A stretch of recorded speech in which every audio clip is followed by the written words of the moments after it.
શહેરમાં જોખમી રીતે વિડીયો અને રીલ બનાવવાના અનેક કિસ્સાઓ સામે આવી ચૂક્યા છે અને આવા લોકોને પોલીસ દ્વારા પાઠ પણ બનાવવામાં આવ્યો છે, છતાં પણ આ પ્રકારના બનાવ અટકવાનું નામ નથી લઈ રહ્યા.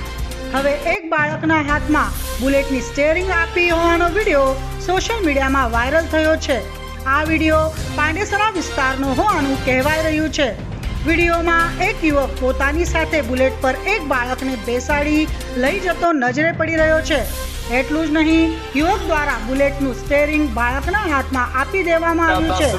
આ પ્રકારનો સ્ટન્ટ એ જોખમી સાબિત થઈ શકે તેમ હોવા છતાં બુલેટ સવાર યુવક આ રીતે જોખમી સ્ટન્ટ કરતા જોવા મળી રહ્યો છે. ત્યારે આ વાયરલ વિડીયો મામલે હવે પોલીસ શું કાર્યવાહી કરે છે તે જોવું જ રહ્યું. અપડેટ માટે જોતા રહો કવર ટાઈમ્સ. સબસ્ક્રાઇબ કરો અને બેલ આઇકન જરૂરથી દબાવો.